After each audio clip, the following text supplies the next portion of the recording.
and like-minded thought leaders towards a progressive and inclusive society. Samira Fernandez is the director of Ecosol Global and a professional multitasker. Samira is always high on life and loves to bring the community together towards positive interactions. She is a certified change management practitioner and also recipient of the Nirbhaya Award. Currently, she is a chairperson of the External Affairs External Committee of BCIC. Shekhar Vijayan wears multiple hats as the CEO of Shevins. He is an entertainer, author, actor, international speaker, radio jockey, mentor, coach, TV panelist, columnist, comedian, and advisor to the Indian Leadership Academy, and also curates customized workshops for children and adults on the success mindset. His only aim in life is to make his dog laugh. Over to the host, Shekhar Vijayan, to take this forward. Thank you, Josh. That was quick and sharp, like you always are. Thanks, Josh. So Josh joins us, and it's been a very impressive past few days for him. So like Josh mentioned, I think that's what the TheSfactor talk show is about. It's about getting like-minded people, thought leaders, and influencers in one common platform on this virtual platform. Hopefully, if we go live, when the pandemic does not do what it has to do to us, we will all meet face to face. The advantage of this session is also that we get people from Delhi, like Mr. Vivek, who's trying to adjust his camera right now as we talk, and get him also on board. So like I said, today's the 13th episode. It's been very interesting. We've had environmentalists, we've had thought leaders, we've had authors, we've had all kinds of people. And as we talk, we've got chefs today. We've got people who've got big Facebook groups and everything around it. And Samira, over to you. Samira, yes, and what a beautiful day it is today to celebrate something so lovely on our 30th episode, all centered around a magical journey of food. And I think it's really important in today's age, not just personally, but professionally as well, because this is the basic necessity. And sorry, are we clear now?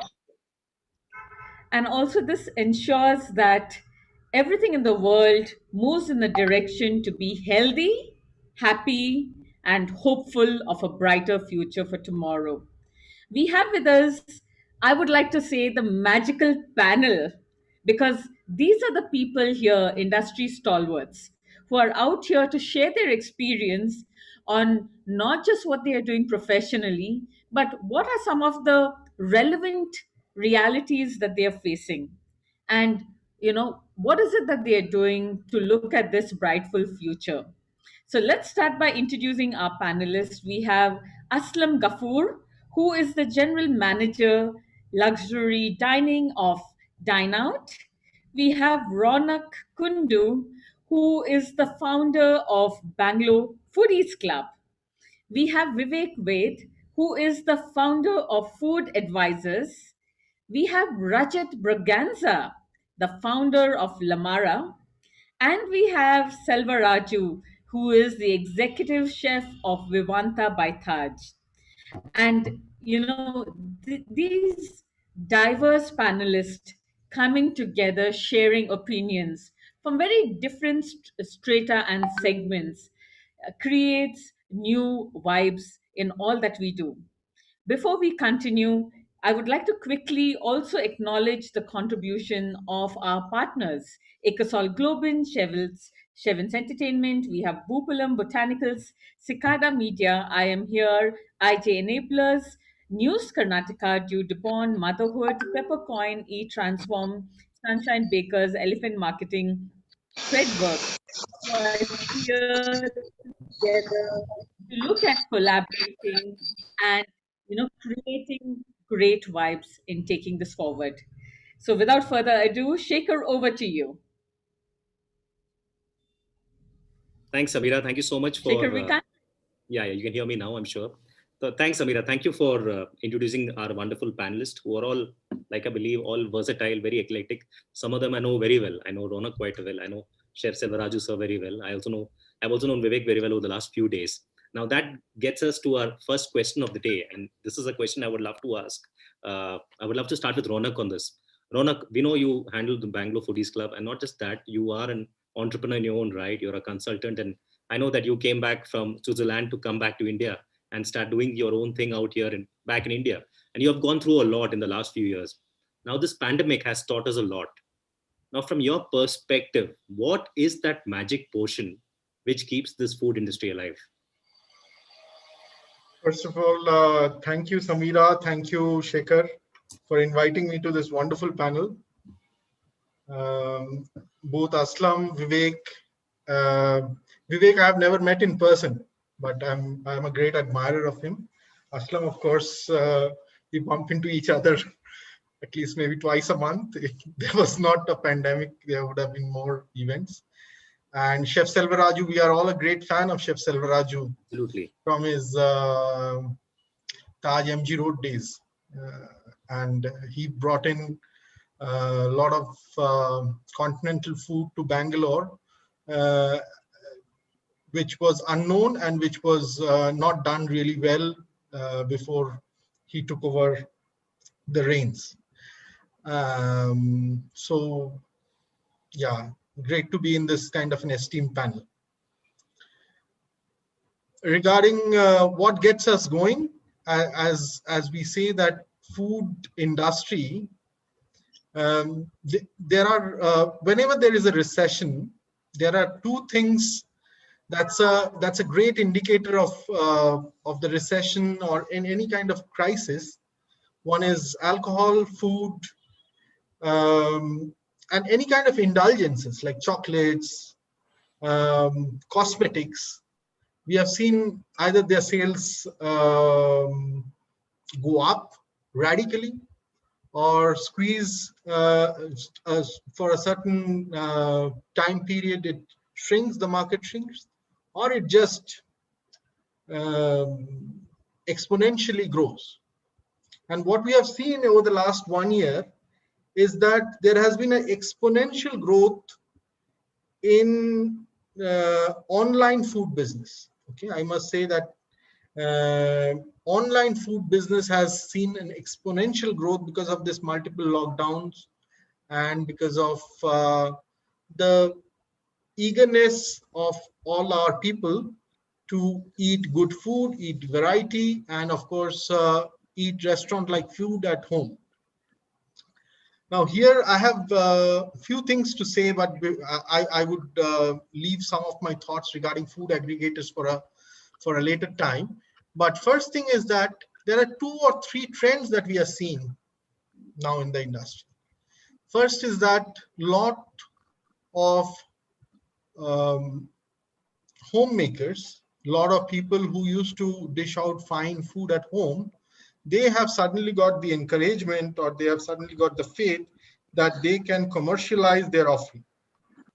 So we see a large number of home chefs, large number of people who used to cook for their friends or family have suddenly turned commercial entrepreneurs. Okay, some are doing it on the weekend, some are doing it regularly. Some people have also a little bit of a nudge to start it because some people might have faced some kind of a professional setback, and then they have thought that, okay, this is a skill that I have, I can cook well, so let me reach out to a larger audience.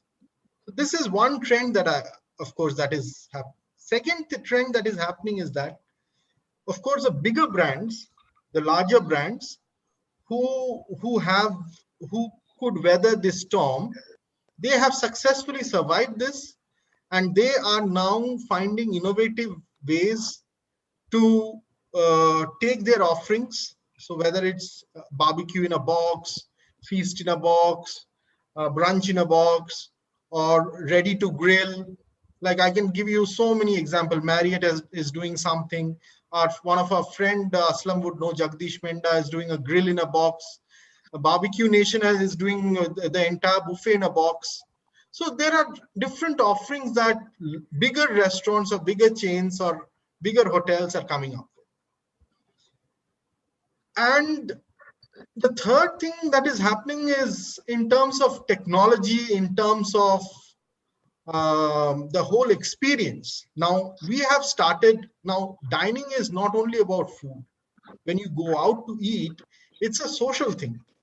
When you spend 5,000 rupees in a restaurant, in a fine restaurant, it's not only about fine food. Maybe your mom cooks better or your wife cooks better or you yourself cook better. But when you go to a restaurant, you go to socialize, you go to experience the service, you go to maybe meet new friends, meet older friends, and have a nice time, have a nice relaxation. It's like a day out. So people are finding innovative way, whether meeting over lunch over Zoom. I know one of our friend Kalyan, who is a very renowned food blogger in Mumbai. He has this breakfast with a friend. Great concept. Huh? So they have their own cup of coffee and their omelets, and then there is on the other side there is another friend whom they are meeting over a video call. But this is one part of technology. This is the other part of technology is there is a lot of food aggregators. Of course, we know the two big ones. One just got listed in the market in the stock market. The other one is supposed to go public also very soon. What we hear. But apart from these two big aggregators, there are so many other players who are coming not to challenge these two big aggregators, but also to provide a niche, also to provide uh, a value proposition which is unique from others. Like I can tell you, I work with a company called FTH Daily. It's primarily a food and grocery supplier, where we are trying to list all the regional products which are made at home. So if somebody is a Maharashtrian pickle making at home in Bangalore, he has now a big audience whom he can serve to. So I will stop here for a moment. I will let others join into the conversation, and then I will pitch in about my thoughts about food aggregators. So I think that was interesting insights that you shared, Raunak. And I would now like to ask Aslam. You know, you've been in this food industry for so long, and when it comes to your expertise on this, where do you feel the industry stands at the moment, and what are maybe perhaps the top three things that we could all look at for its revival? Hi again, and uh, uh, thank you for having me here. See, the thing is, currently the food and beverage business is going through a huge turmoil, but that's not the only industry that's going through. But because we are all associated with it, particularly the people on this panel, we see it a little more closely than I think what we see with other industries. So that's the first part.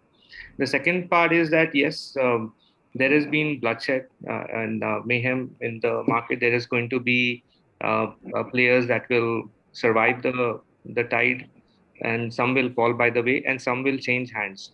However, dining out is always going to be dining out or dining in. Now that's a new trend. Is always going to be evergreen because that's a basic need, of us all humans. We are social animals. We love going out. We love entertaining. And to answer your question, also to add to what Shekhar was asking earlier, see, food is an emotion, and whether you're eating your home food or even when you go out for a meal, you're going because you're fulfilling some need. But most often we are also celebrating something. We are meeting up with friends. It's catch up over coffee and things like that. So to be honest with you, come what may, in terms of the troubled times that we go through, food is going to be there. I mean, the business of food will always be there. Yeah. And even if there was no pandemic, the industry does go through its pangs anyway. There is a recession, we go all haywire. Then there is a demonetization, we go all crazy about it. And then there is a setback.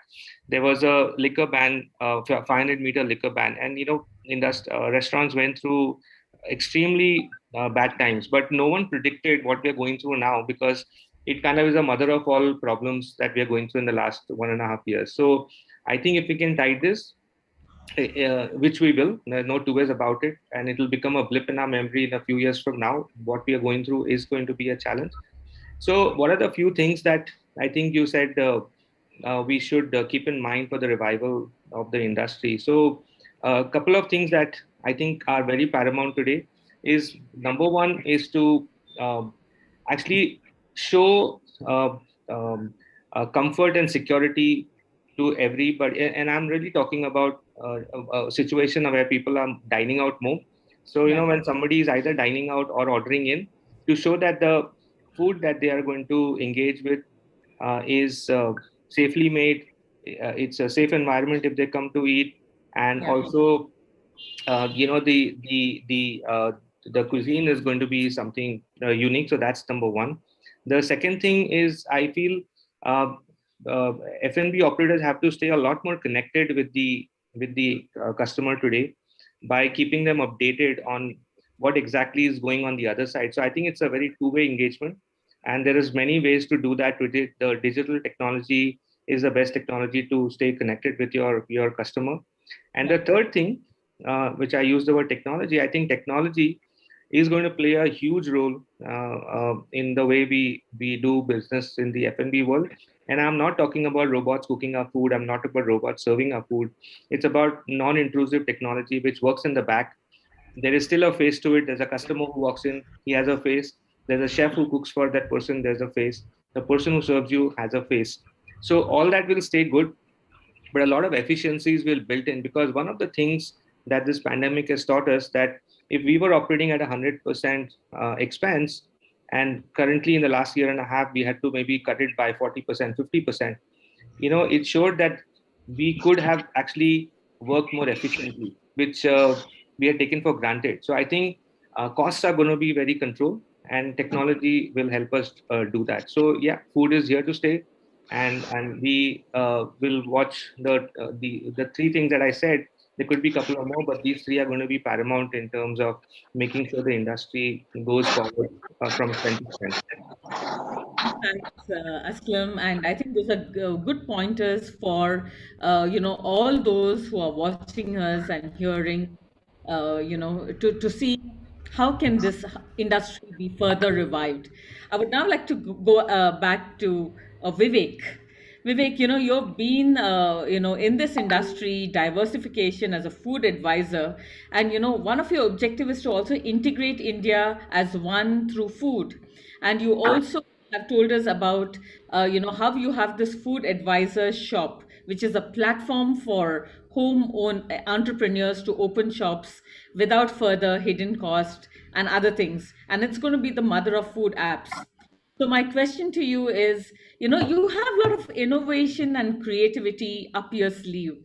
What is your advice to our community, out there, and what are the avenues for collaboration to take this moment that you're heading forward?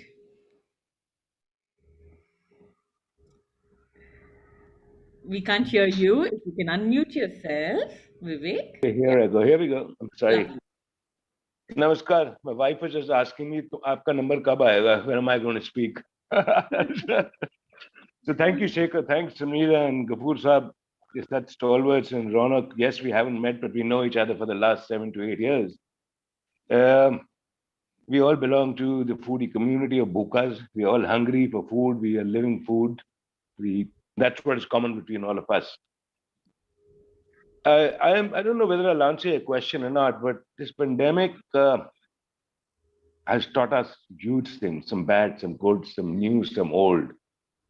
Packaging has improved. I'm a customer engagement specialist. So when I run this group of only 26,000 people, my job was to engage with these people and keep them alive throughout the pandemic, so that they divert their minds and talk about food and get healthier and look at a positive side of life. So food is an angle that makes you look positively in life, right?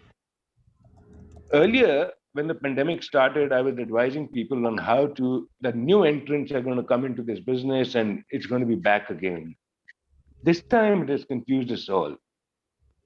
The fear factor. Why do we go out, as everybody said, is the experience. We go out to eat for an experience. Like maybe an environment, maybe the ambience, maybe everything with friends. It's the experience that we go out for. Today I'm scared. Gafur Saab is facing the biggest challenge, where he has to push his dine out passport coupons to people, force them to come out and eat in an environment where I'm scared to go out and eat. It's going to take a while. I'm being honest with you. Today, the magic potion, we're all looking for the magic potion for the industry to revive. It's not only food, it's hospitality on its own, including airlines, including hotels, restaurants. This, okay, everybody, Ronak said so many people have come into the industry about all these online deliveries, etc. Cloud kitchens, suddenly every house is a cloud kitchen over here. How many do you trust? Honestly speaking, I won't dine to an unknown source, I need to know where I'm ordering food from. Engagement over here is getting people back to the restaurants. I don't know whether discounts are going to work or not, but sure. Look, another thing I must tell you, FSSAI always had the sanitization factor in the part of the licensing. Everything was there already. So today, a restaurant saying that I've got vaccinated, how does it protect me from eating out? How does it make my dining out experience safe? So it's a very big challenge. There was a time where I want food used to attract customers in to a restaurant. Now it is safety, which is primarily how clean the environment is, how much the cautious is the owner, is he involved in the hygiene of the restaurant. All these factors are coming into play. But online models like us, like Facebook, we are trying to engage with people to tell them to share experiences, to build that trust back into the market, to go out, step out and eat. Honestly, Samira, Shekhar, I am confused and I'm zapped. I'm tired. It is scary. Mm. It is scary. Ask Ghafoor Saab, ask Ronak, how many chefs, how many restaurants, how many people have come to the road because of this pandemic? Yeah. We are working extra overtime for them to survive. The people unemployed, it's a very big challenge. The customer right now is not the concern, it's the team, it's the backbone of the industry, of the food industry, which is the concern. I don't know whether I'm answering your question or not, but this is what I feel. I think you've given us reality, and I think that is what we need to know, you know. Yeah. So a great point, Vivek. And over to you, Shekhar. Yeah. Thanks, Samira. Now, as Vivek was talking about the entire experience, I know it's been very emotional and uh, trying experience for everybody. Now, we've also got Rajat here. Rajat was stuck in traffic, the famous traffic of Bangalore, even during lockdown. That is. Rajat, first up, thanks for the cake. Oh, Okay. my pleasure. Oh, I We didn't get the want cake. Samira got it, but still, thanks Yeah, for the cake. it was Mr. Oh, very Noel. nice. Yeah. So, thank you. I'm so happy that you liked it. Can you thank hear me well? we can hear yeah, you well. yeah. Okay. And So, I I mean, I couldn't even get the chance to stop at home. So I've stopped at another cafe by the side because there was just too much traffic to get home. So I said, okay, let me just stop by the side and finish off the call here. So Rajat, we great to might be just here. get a thumbs up from all the panelists if we send everybody a cake right now. I'm just telling you. But Rajat, on a more serious note, Yes. we've been talking about the magic in the food industry, and I believe all of you are magicians in more ways than one, because you feed the body and the soul in all your ways. Now, if you could do all this all over again, would you change anything, Rajat? I mean, see, I think I mean, personally, from my own experience, I've been someone who's worked a lot in the online food space. So, and I've been working in the online food space for probably the last 3 to 4 years. And so I was chef of a brand called Amintiri, which is still around in Bangalore. And I mean, yes, the pandemic was hard initially, but then things did pick up, especially for people who had positioned themselves primarily as online brands. So for people who had cafes, walk-in seated restaurants and dine-in restaurants, yes, times were harder than ever.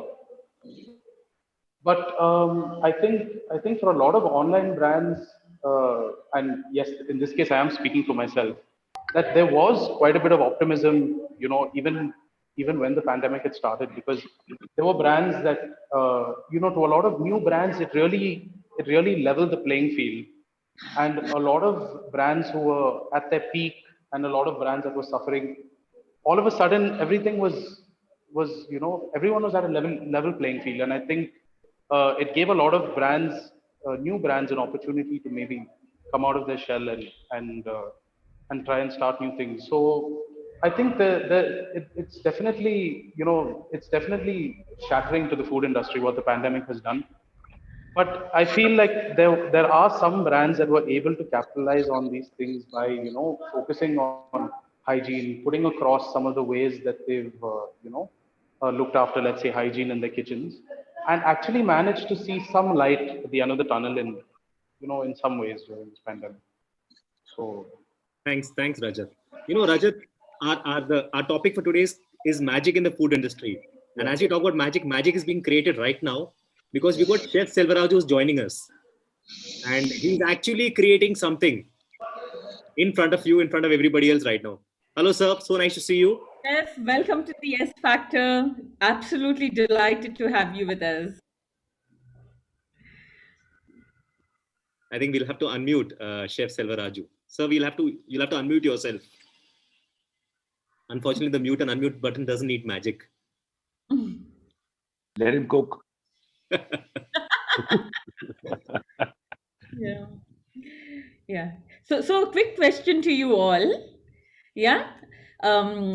Before we continue with the discussion, you all have been in this industry. If there is one food, one dish that you would like to have for whatever reason, for its flavor, taste, or maybe it reminds you of someone, what would that dish be? Shaker, let's start with you.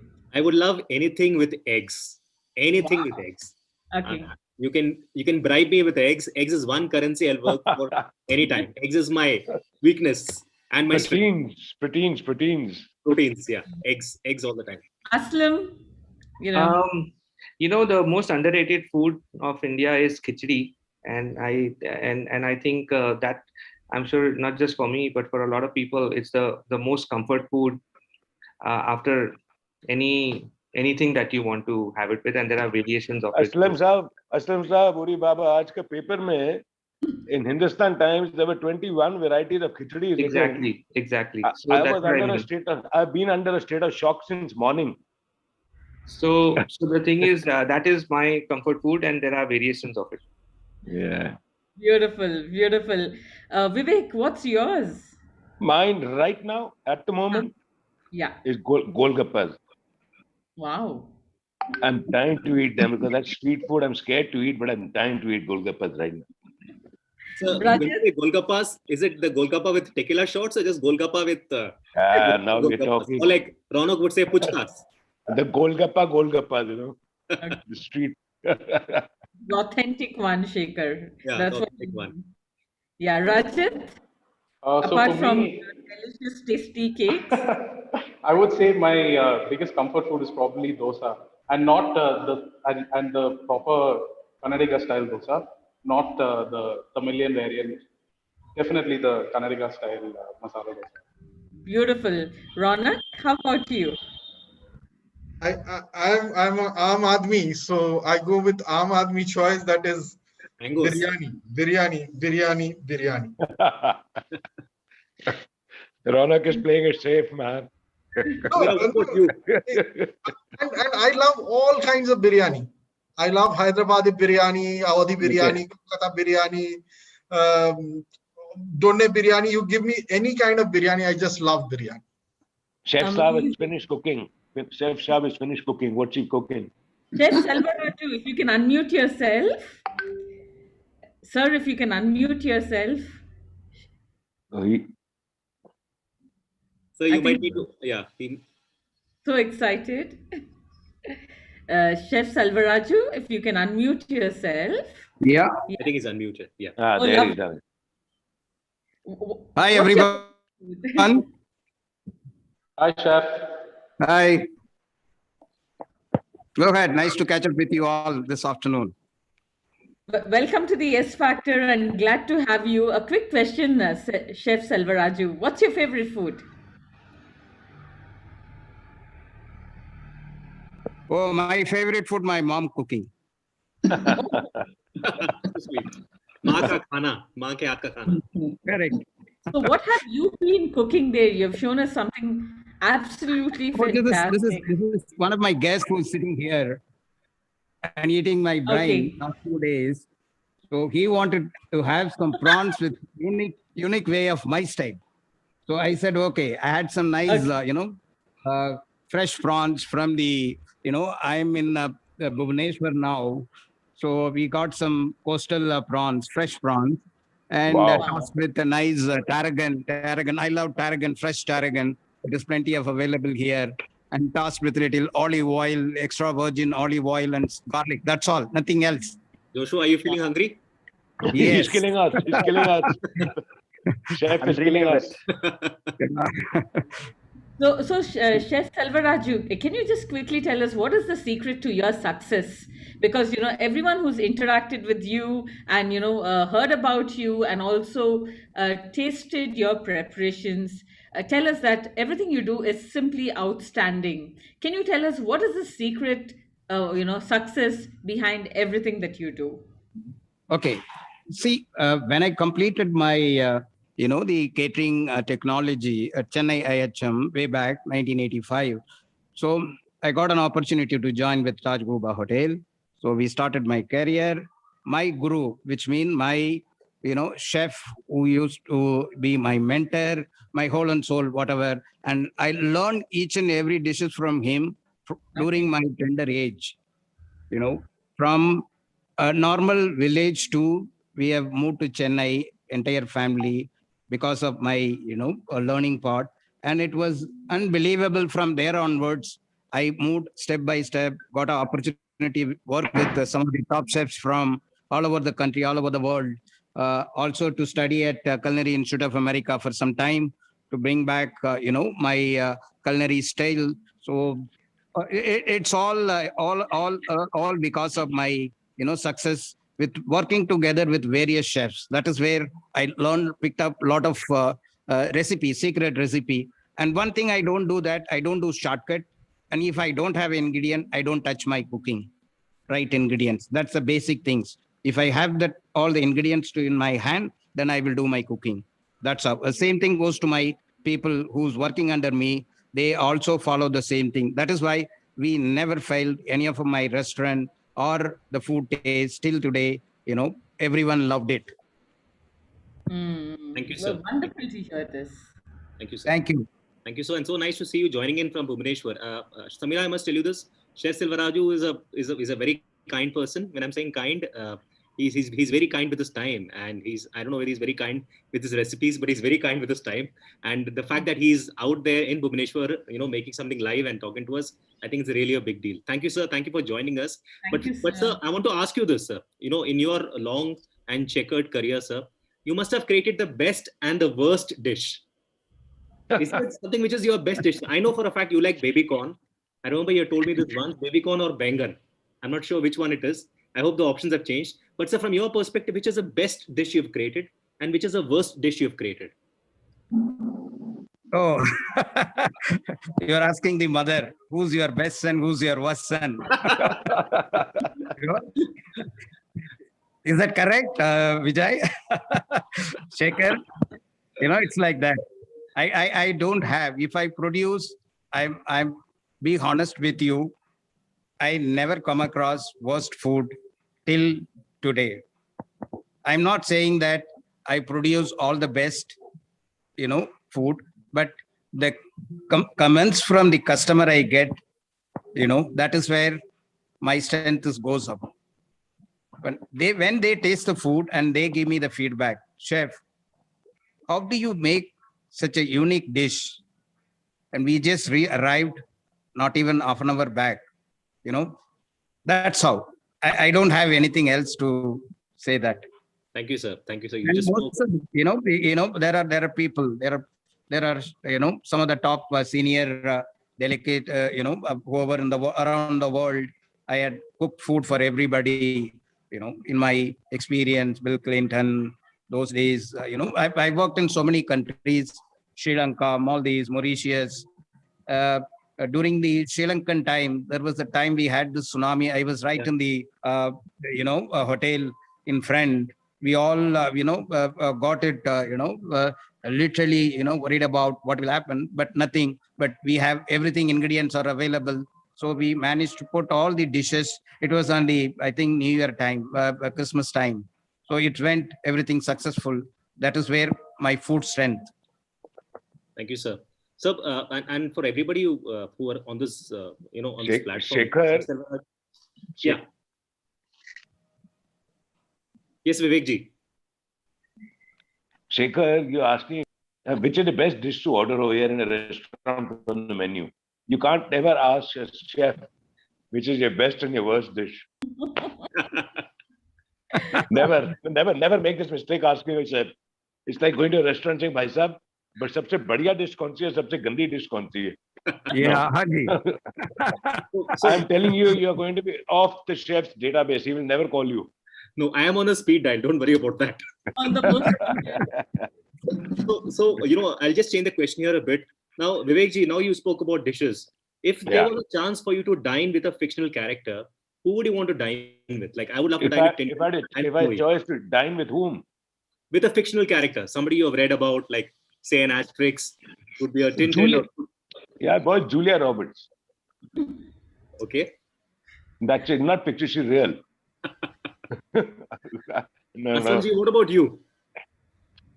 Did you ask me? Yes, sir.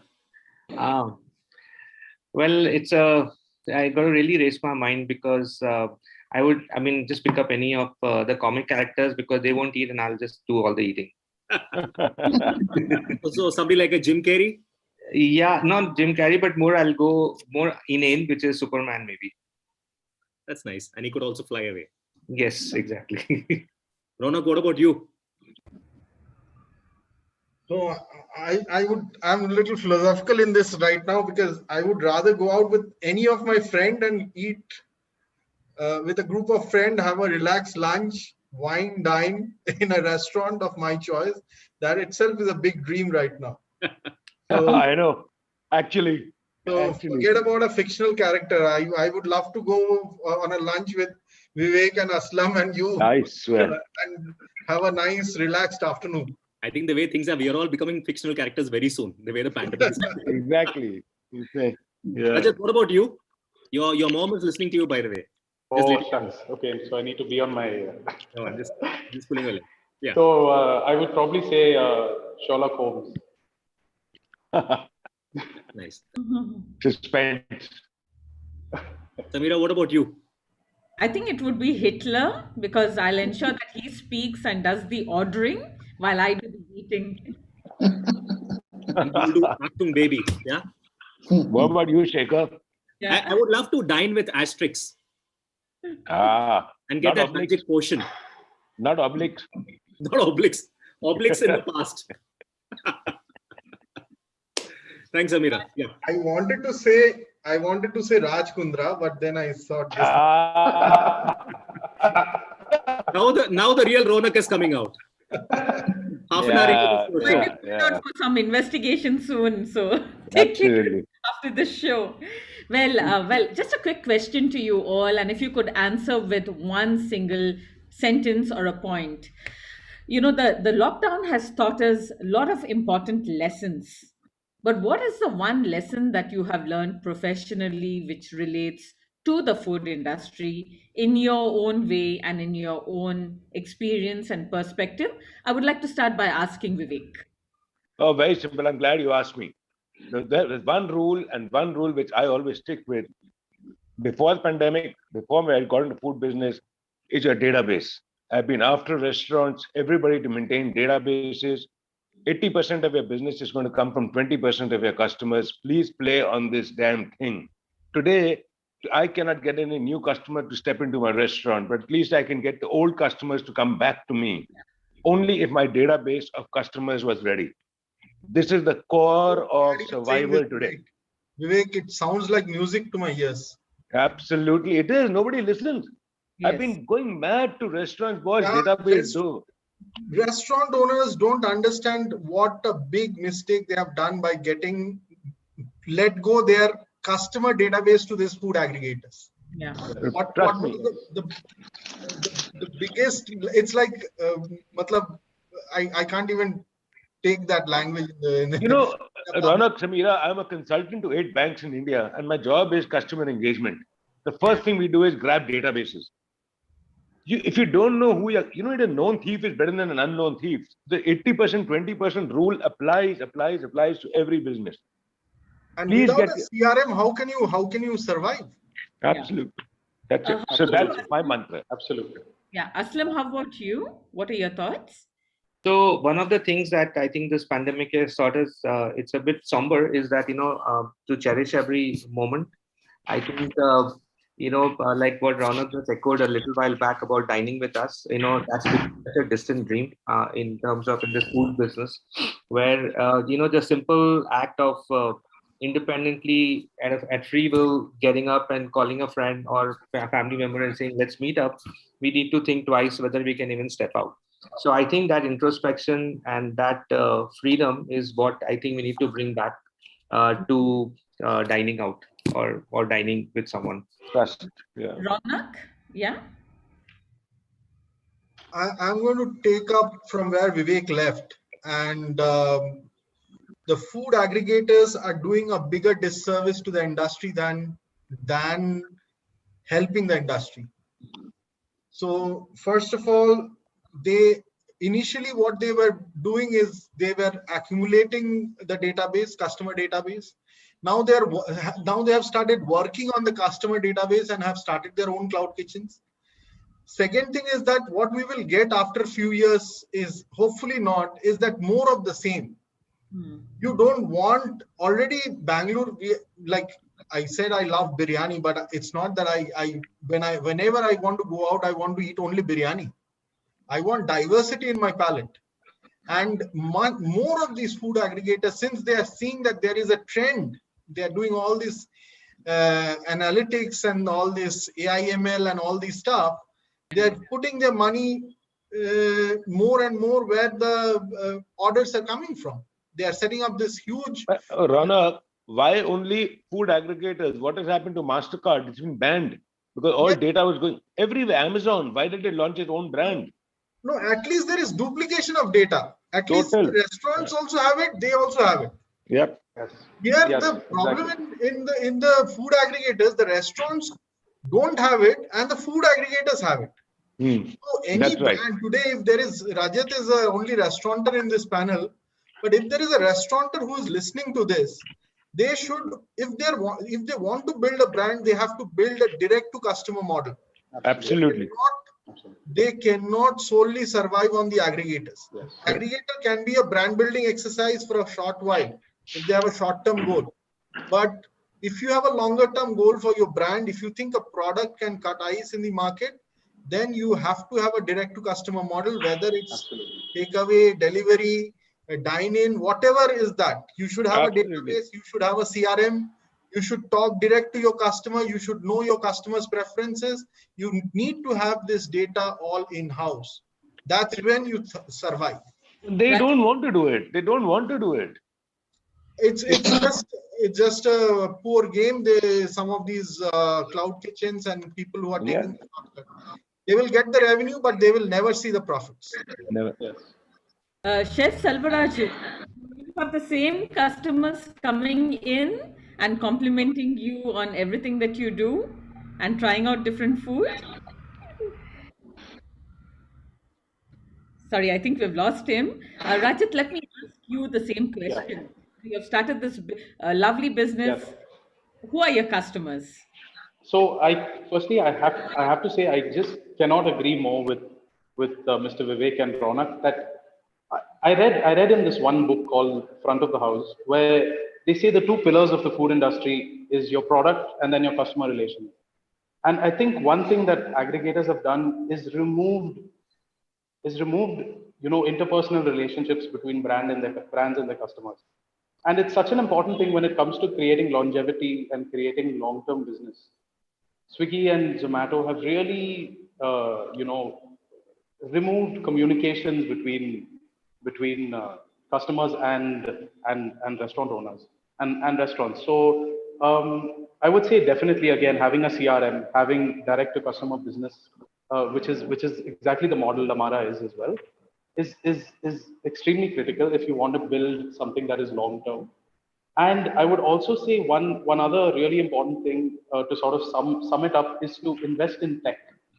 And invest in tech where you don't have to be present at the business for it to run. You don't have to be stuck in firefighting. You invest in tech, and you'll get your returns back in due course of time. Yes, you need to put in a little more money up front, but investing in tech in today's day and age, I think, is critical. So Rajat, when you say invest in tech means what? Yes. I mean, when I say invest in tech, I mean invest in a good CRM, invest in a good backend, in a good backend software that manages your business, You know, so that you're talking of an At industry least which on is Excel drowning. sheet, that will also help. People don't even have an Excel sheet. Yeah. yeah. So keeping this in mind, Shekhar, Samira, may I ask Ghafoor Saab a question? Please go Sure. ahead. Go for it. Ghafoor Saab, you know, you run this dine out program, which is like a discounting program or pretty popular. Hmm. Is it? Are these discounts helping people come back to restaurants? See, the discounts are more about discovery. It's then you know, like if I was going to X restaurant and I want to try Y restaurant, that discount actually helps me you know, make that attempt, because I will get some price off and attempt to go to a restaurant where the bill may be higher and I will get some remedy out of it. So I think one of the objectives Dine Out has is to make people discover restaurants, because you know, we are not in the delivery space, but we are more in the discovery space that I was mentioning earlier. And once that happens, then we are also giving them some incentive to actually step into that restaurant. So we have quite a few initiatives. Discount is one of them. We also have our own payment system called Dine Out Pay, and there are some benefits people will get when But they. sir, is this valid after the pandemic in today's time? Do you Uh, think if somebody gives me a 25 or a 30% discount, will I make an effort to go there? Yeah, people are dining. I mean, I was just at a hotel this afternoon and it was packed. What So, the heck? But look at Hyatt, look at Taj, they're all delivering food now. The Hyatt but that's, has throughout the week a 50% off. yeah, see, that is a, I mean, we can debate this endlessly, but Ah, I guess, you know, see what has happened. Let me just put it in a perspective. See, what has happened is we have gone through hell, and like I was telling earlier, and like you only rightly said, that we have to show some sort of a motivation for people to come back to restaurants or at least order out.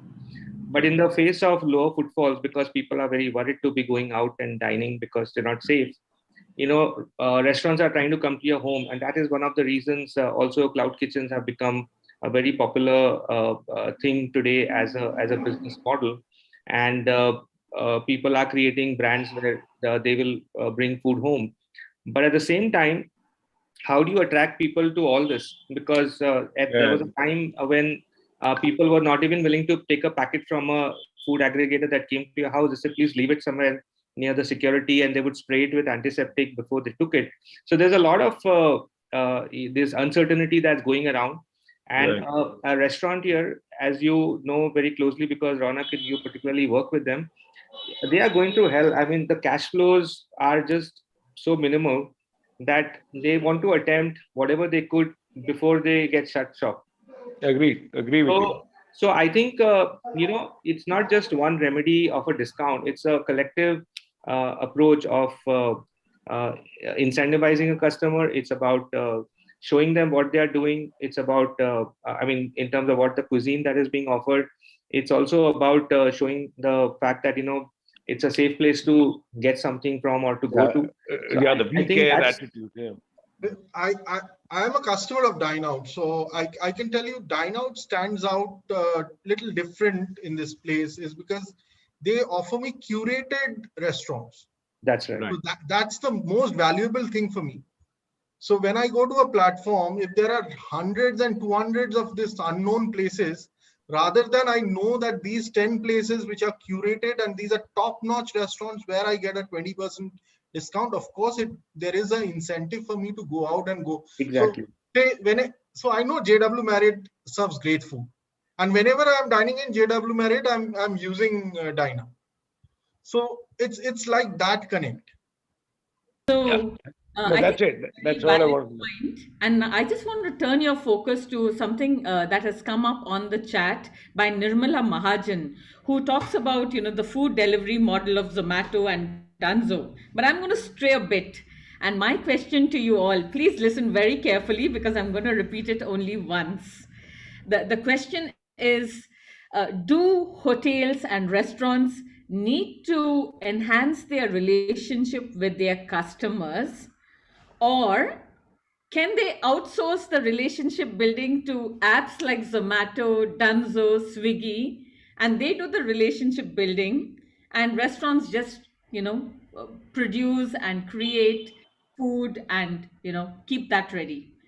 So once again, my question is, moving, ahead, do hotels and restaurants really need to spend time enhancing their relationship with the customers, or while they produce great food and curate great recipes, and can they leave the relationship building to apps and other service providers? I want to start by asking this hot question to Vivek. I knew it. I knew it. You're going to target me. Vivek, you're always on the line of fire, No, ma'am, it's very You are an simple. advisor. It's like a stepchild behavior. Look, you can outsource delivery because it's not personalized, where there's no interaction with the customer, but you cannot outsource the experience. I cannot believe Zomato or somebody talking on my behalf. Can you talk on my behalf? Can you sell me on your behalf? You can't. It's food. It's my food which is going to talk. So it's very personal. Ask Rajat. He's a baker. He'll tell you. I can't have anybody else talking about how my cake is. He can't even trust a second chef making his cake. He's that scared. Ask Chef Selvaraju. Can anybody else copy his dish and make it? No, it is personal. It is his relationship. Why do people go back to the chef again and again? It's his own relationship. I agree with you. Yeah. 100%. It's all about your relationship. So it is the next question, please. Why is that relationship important? Because I, as a customer, can go to Zomato, and if there's a rating of 4.8 on a specific hotel, I might as well trust that rating of Zomato and then fire them if it's not good. So Rajat, tell me why relationship building is important to you. See, I think when it comes to restaurateurs and their customers are people who are really dear to them.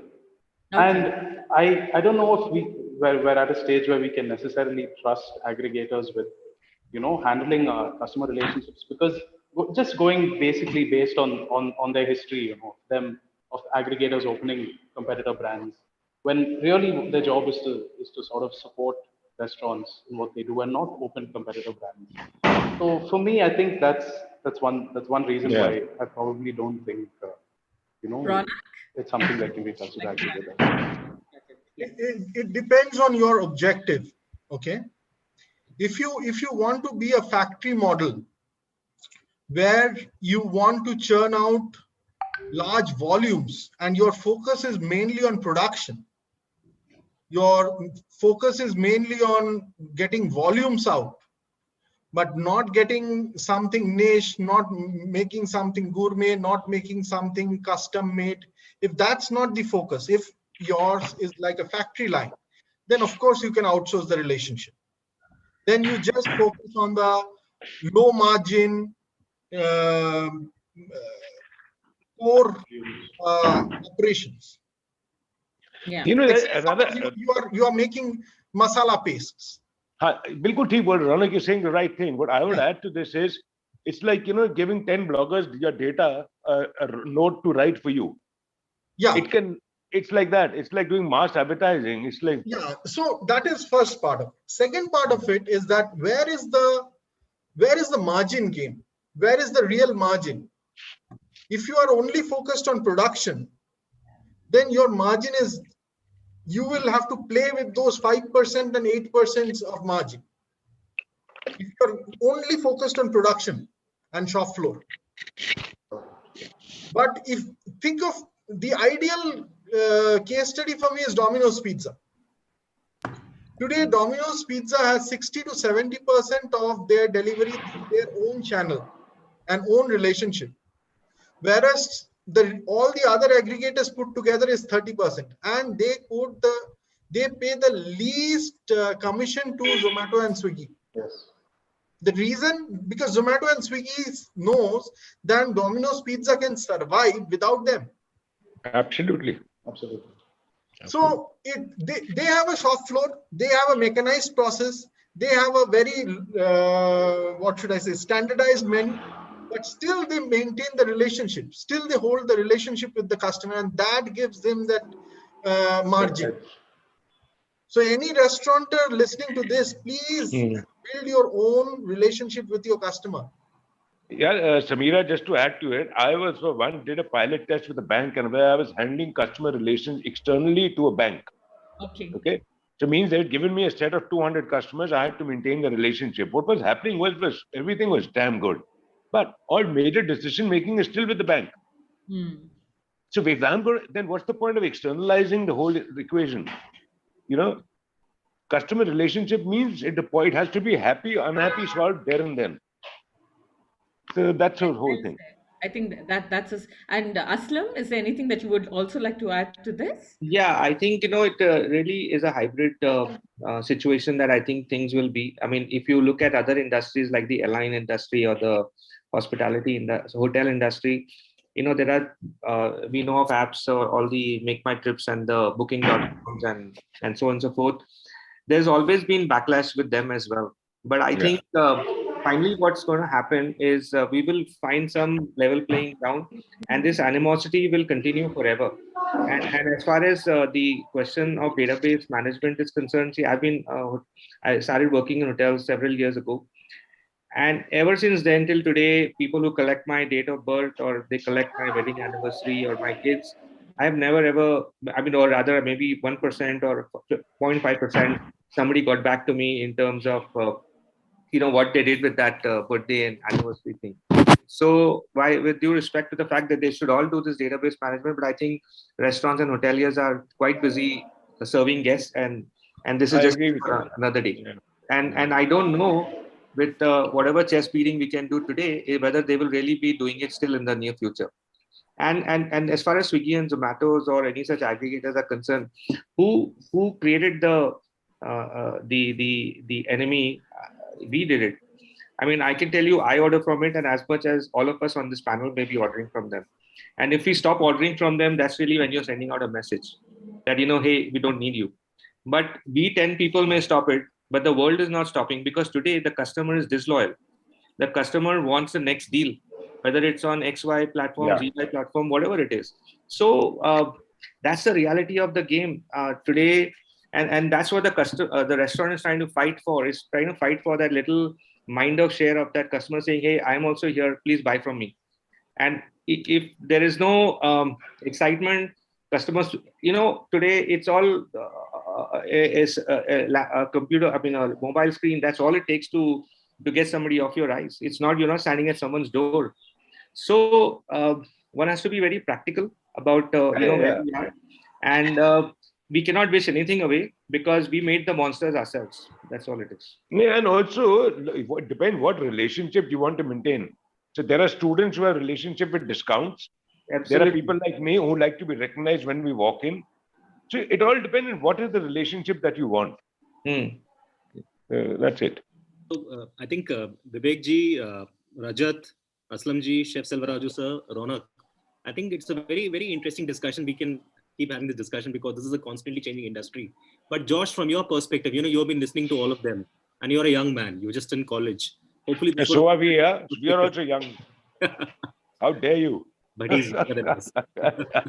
So, thank you so much for your wonderful insights. We spoke about the past, we spoke about the present, we also spoke about the future, if you think about it. And it's very interesting, the kind of insights we've got from all of you. And before we leave, we've got a very interesting surprise for all of you. We wanted to show you this. This is a new property we have under the TheSfactor talk show. And this is about a show which is coming up on the 6th of August. And we are doing this with CEOs. And Samira, you want to play that poster? So this is with Apramey Radhakrishna. He's a CEO of Coup, and very interesting man. We are looking forward to interact with him and get more out of him on Friday. We would love to invite you also for the session. We'll send out the Zoom details in the next few days, but that's what we are looking at. And and it looks like a very flashy poster, and we are looking forward to getting him on board and talking to him and understanding what makes Coup tick, and not Twitter, that is. Yeah, Samira. Gentlemen, it's been an absolute delight to hear you all speak, to share insights, and to also know what drives you all forward. Because I think each and every one of you panelists here who have come today on board to this, session comes with great experience, expertise, and a very unique flavor. And I think that we believe is the magic of the food industry. Diverse, flavorful, colorful, and very eventful as well. On this note, we would like to thank all of you for being here. We do continue to patronize all that you're doing with the S Factor because it's bringing like minded influences together. Please know that whatever you have said reaches out to the education community, to the corporates at large, to the public, and to the media here who hear insights from you all. So always stay tuned for our weekly show on the S Factor. And once again, on behalf of Shekhar Vijayan and myself, we wish you all a wonderful, fruitful, and magical discovery as we move our nation forward towards bright and great prospects. Over Yeah. to you. Samira, we're not done as yet. Very quickly, Happy New Year. very quickly, one word from everyone about one word which describes S Factor for you. Ronak, we'll start with you. It's a difficult one. I haven't heard the other episode, so You I heard this episode, no? I think it's enchanting. I like that word. Aslamji, what about you? The Samira and Shekhar factor. Thank you. Thank you, sir. Vivek Saab. Sex factor. Oh my God, family audience here.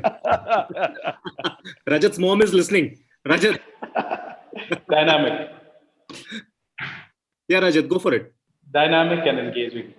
Thank you. Thank you so much. Chef Selvaraju, sir. I would like to change is diversity. Diversity, yeah. Selvaraju, sir. Sir is on mute.